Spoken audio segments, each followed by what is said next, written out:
Okay, good evening to you all. This is the channel Know Yourself, and my name is Councillor P.S. Kwofie.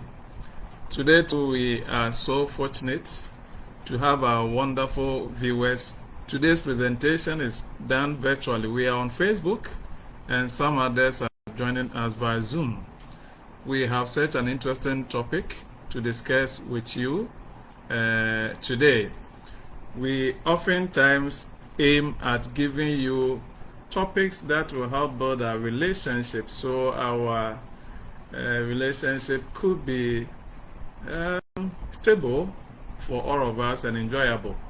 And so today, carefully, we have chosen a topic that is very relevant in our day-to-day life, in our relationships, whether it is intimate relationship or just ordinary relationship. And so we're going to talk about 5 reasons for communicating in relationships. 5 reasons for communicating in relationships. The nature of the program is that as from today, we have designed the program in such a way that it will help all of us build our relationships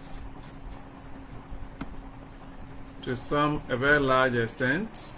We can all enjoy the relationship, and that is why we carefully choose our topics. Today, the topic that we have chosen is captioned 5 reasons for communicating in our relationships. And so generally, the topic will help whether you are in an intimate relationship or you are in an ordinary relationship. Our quest is that at the end of the presentation, we would have had something that will help us communicate with people around us, whether you are lovers or you find yourself in a working environment, in a society, so that all of us can build our relationships to a maximum level. And so we're going to share with you 5 reasons for communicating in our relationships. So the title is 5 reasons for communicating in relationships.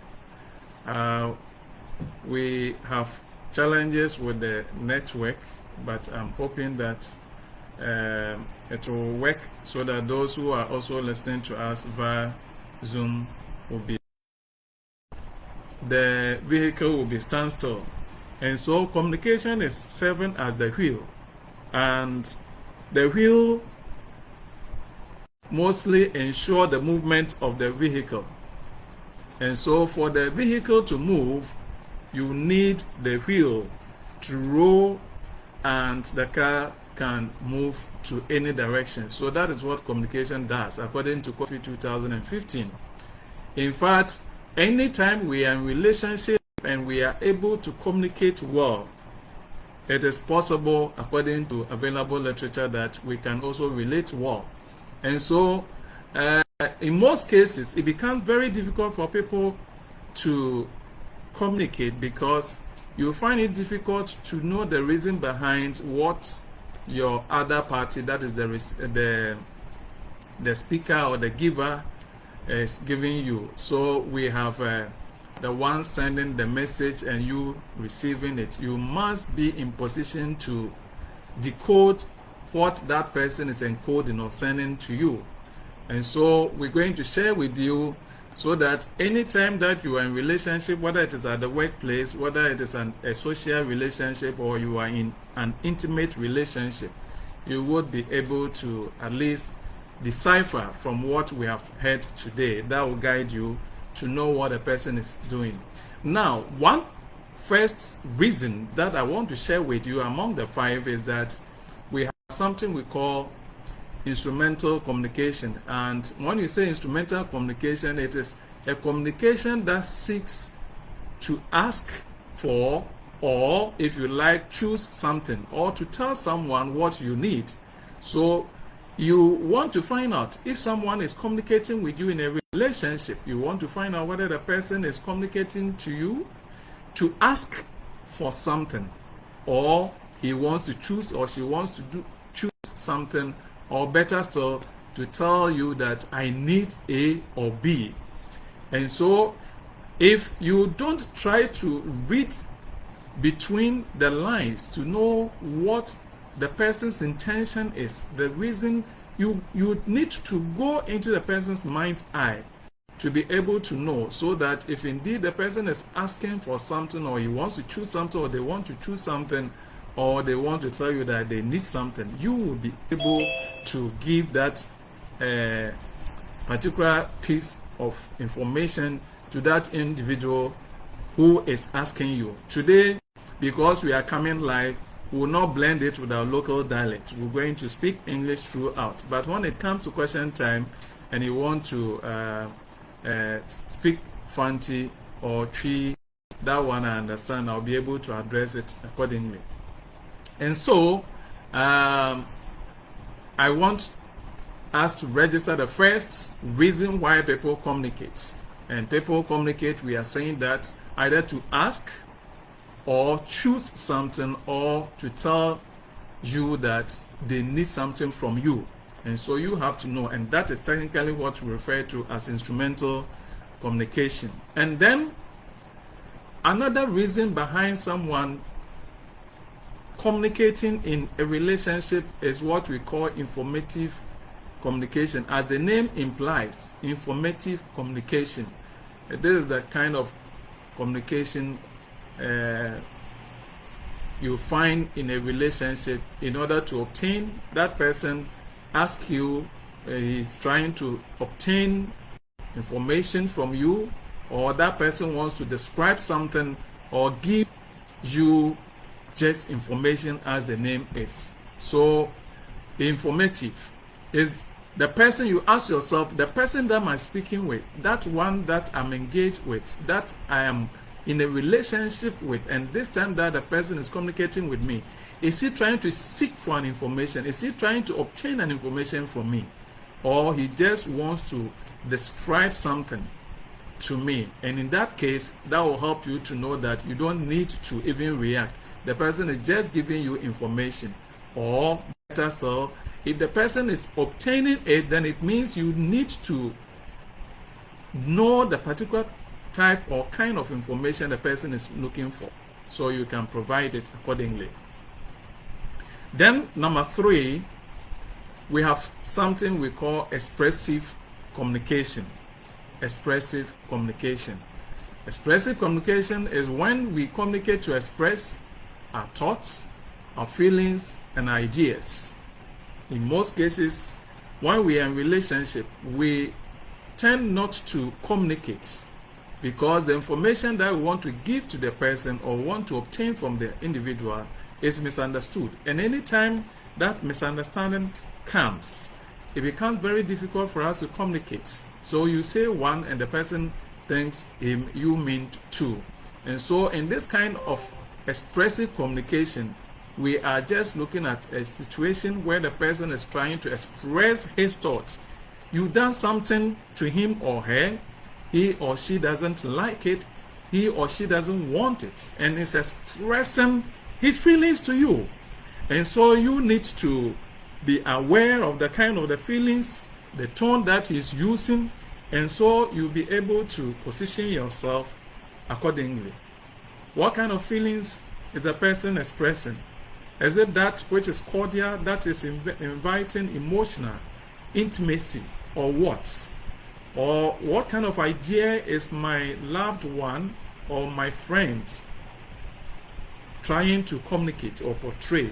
And so you need to find out, as we are studying today, you will need to know that what kind of feeling. The person is sad, the person is disappointed, the person is even expressing some sort of emotional trauma that he or she is facing, and so you don't make joke of it. And so the expressive communication is that type of communication that will help you to know that that individual that you have engaged yourself in communicating with is expressing his or her thoughts or feelings and idea. And so you need to be careful. These reasons are what mostly when we are communicating, people try to give out. You do something against the person doesn't want it, doesn't like it. Or you touch your friend in a certain way, he wants to show acceptance or disapproval. All these things, you can also understand that when you talk of communication, we have the verbal communication and the non-verbal communication, and so you have to look at all the two. If the person is not even opening the mouth at all and is just sitting down, the person is still communicating. So this sort of communication, the ideas that we're sharing with you, want you to put it in perspective, that it could be verbal or the non-verbal communication. So you look at the person's gestures, the tone that is using, the pitch, and even the facial expression, and whether the person is fidgeting or something. You would have to look at all these things in order to make meaning out of what we're trying to say. And so that is the third point. And then the fourth one is that what we refer to as social communication. And social communication simply means it's kind of communication that tries to attract your attention, maintain and build your relationship. So event that has happened, it could be political, it could be religious, it could be social event, all these things that the person wants to share with you. And so you need to know the subject matter in this sense. If you are not even a football fan and the person is talking about football, you are not political lover, you don't like politics, and the person is bringing politics. It is a social issue. And so in order for a relationship to be meaningful, you should be free to engage in an open communication which involves anything. You can talk about anything: religion, social, education, health, anything. So these are the communications that we refer to as social communication. In this way, your lover, your friend, is just trying to attract your attention as part of maintaining and building your relationship. And so you try not to overlook things that are happening around you. You also need to pay attention to some of these things so that it could make your relationship that meaningful. And so anytime that you are communicating with someone and you happen not to be on the same page with that individual, it becomes very difficult. And so those of us who are in relationship and in terms of education, there's a wide range of disparity. Please try to measure the level of your partner, and so you would not bring up certain social issues that would be beyond his or her attention or his comprehension. And so we want you to know that. Then the very last one is what we call intimate communication. Intimate communication. And intimacy literally means that intimacy, and it's about knowing one another. You have fun, you play together, you share happiness.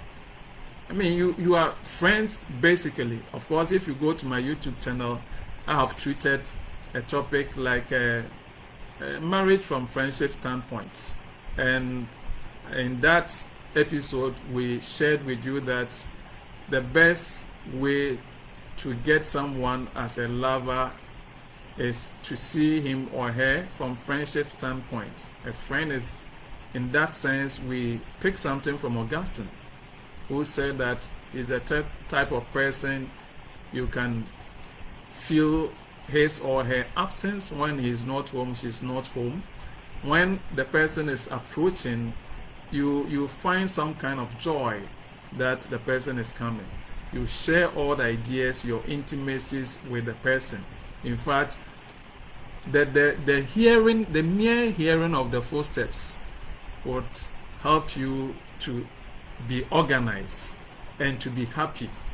So anytime that you are in a relationship and you lack intimacy, I wonder if you are not intimate with your loved one, especially those of us, we're talking about intimate relationship, and then you are not intimate with your lover, then I wonder what kind of relationship that could be. So intimacy, here we're trying to liken it to friendship, which is so important in a relationship. One old proverb says, and I think it says it all, that friendship doubles the joy and cuts the grief in half. So when I am in pain, when I am going through stressful situation, when I am faced with any difficulty, yes, people might not understand me. You may even give me drugs. At times I'm depressed. I may receive all sorts of encouraging words from people, but of course, it is not like speaking to that person that you are in intimate relationship with, that person who is your friend and of course the best one. And so that's case, then the proverbs, that old proverb says it all, that friendship doubles the joy and cuts the grief in half. It doesn't matter what you are going through, it's better if you are with your friend. So in most cases, yes, some of us who have been faced with some social issues, some challenges in life, anytime that we are lucky to have someone who is a true friend around us, your joy is complete. Yes, the pain will be there, but it will minimize because you have your friend. So anytime someone is also engaged in relationship with you, it could be at the workplace, it could be in the society, it could be anywhere, you also want to find out this kind of talking engagement that is going on. Does the person mean that he wants us to have fun, or the person is speaking to me intimately from the looks on his or her face, from his or her actions, the words, the choice of words that the person is using. And so you need to read in between through verbal and then non-verbal, so you'll be able to get to know what the person is talking about. And so at the end of the day, we have given you 5 reasons why people communicate. We said that the first one is instrumental communication, the second one is informative communication, and we have the third one, that is expressive communication, the fourth one is social communication, and intimate communication.